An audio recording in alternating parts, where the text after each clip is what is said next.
Hi, welcome to EdTech Talk with Mr. Dan. I'm Mr. Dan. In this video, I'm going to show you how to take your Google Calendar and make it more interactive, more interesting, better looking. Let's get started. The first way I'm going to show you how to customize your calendar is through the activation of your notifications. You come over here on your calendars, you'll see these little triangles pop up. When you highlight them and you click it, you go into Edit Notifications. In here, you see your notification options. I've already activated two here, email notifications. I'll just click them off and on so you know how that works. I've activated my daily agenda, which means at 5 in the morning, when I'm eating my Cheerios, checking my email, I get an email from Google Calendar. It tells me all the daily events for that calendar. And if I have it activated on 2 or 3 of my calendars, it compiles them into one email and color codes them, which I think is pretty cool. I've also activated event responses, so if somebody I've invited to an event responds to that event invitation, I get notification to my email. There's also options for canceled events, changed events. I know about that on my personal calendar. I don't need to activate them, so I don't. And then there's something about new events. Again, on my personal calendar, I don't need that.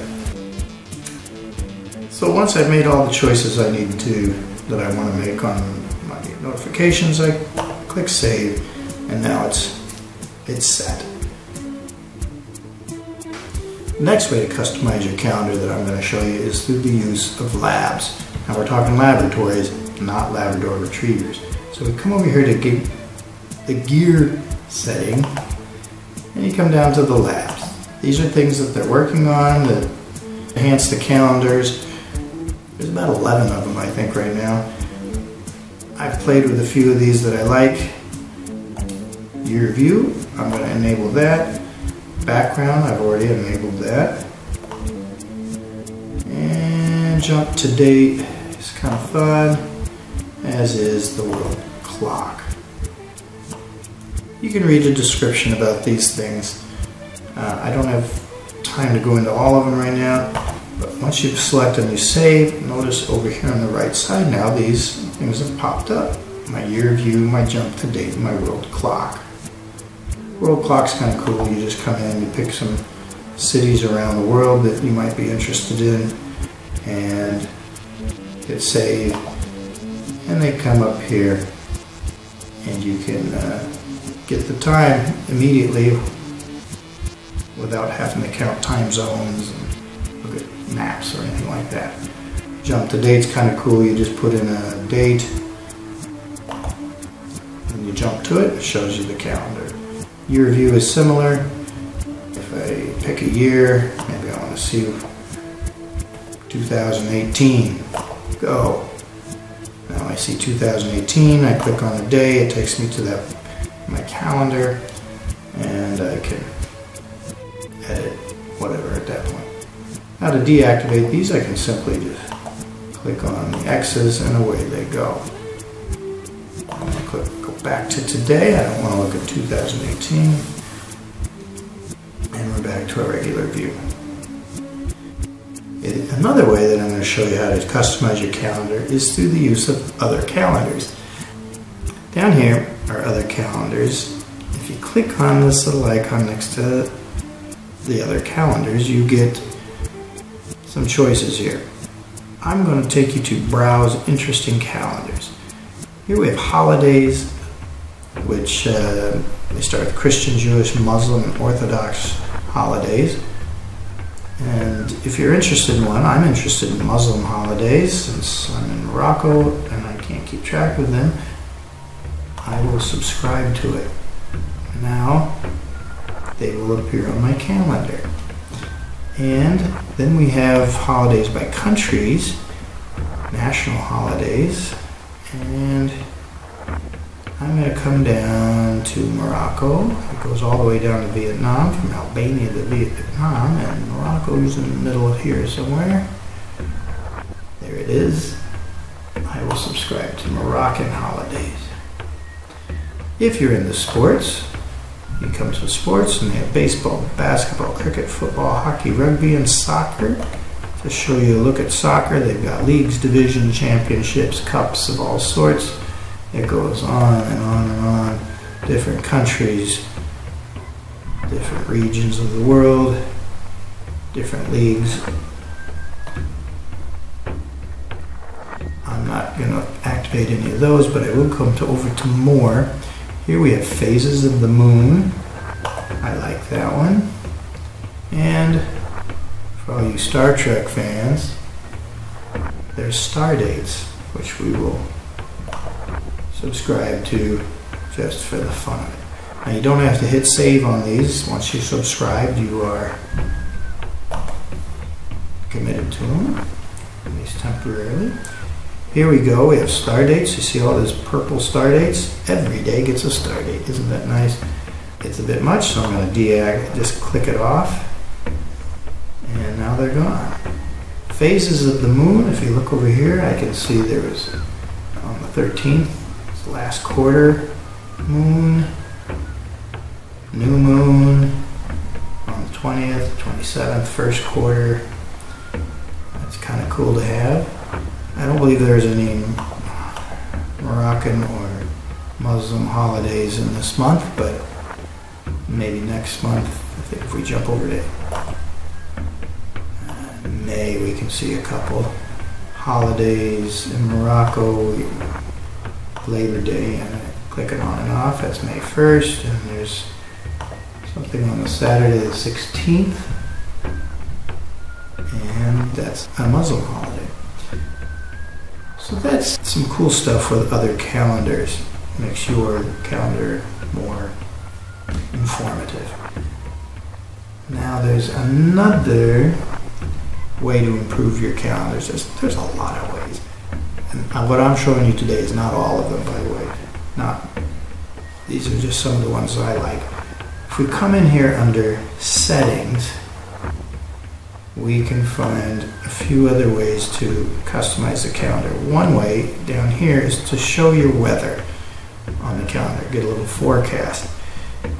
First thing you need though to do is to make sure you have the right location. I've got Casablanca, Morocco, because that's where I live.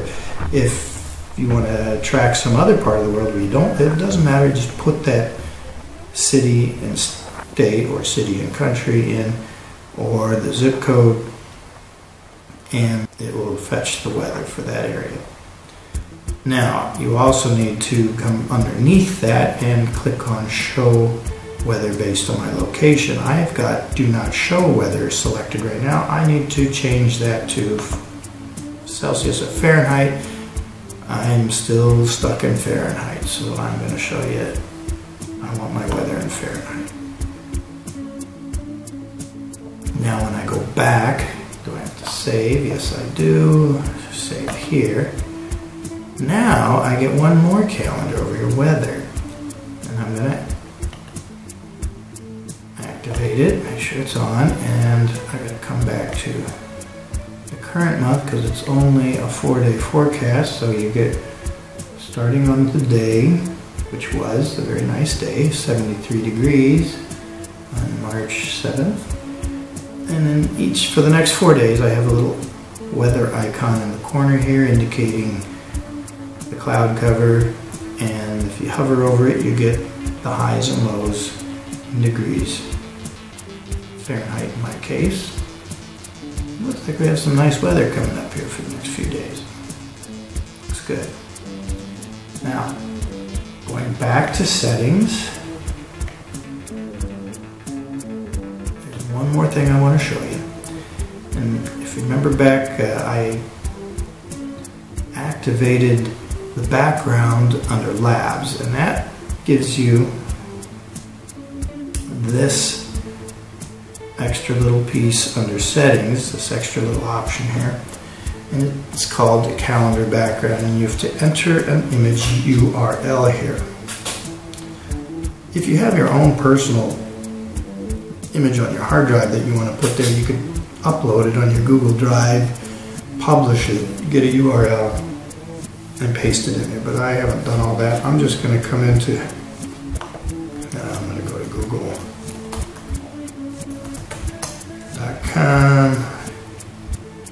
search on cat, go to images, we'll pick this guy right here, view him. He's got his tongue sticking out. Here's the URL. We're going to copy that, go back in here, paste it, and hit preview. There he is. It's scaled to fit. You can also, of course, center or tile this. I'm going to save it. Now look at my calendar. Isn't that cute? I have a cat transcending the entire March calendar. In fact, he transcends all time now. Pretty amazing. And if I go back to my day view, he's in my day view too, and he's licking from about 10 to 11 p.m. here. Pretty cool. Alright, so now I've shown you a few ways to make your calendar more useful, more informative, more interactive, and better looking. I hope you enjoyed that. Hope it's useful to you. We'll catch you next time on Tech Talk with Mr. Dan.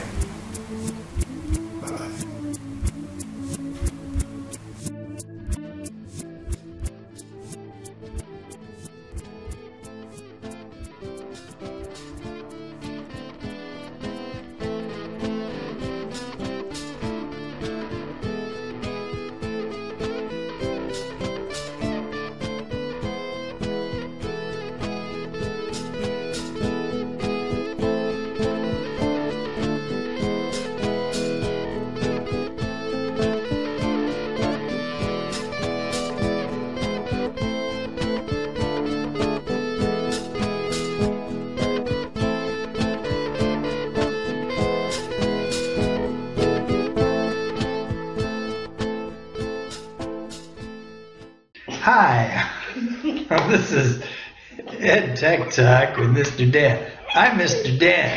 I don't know who this guy is, but we're in his bedroom.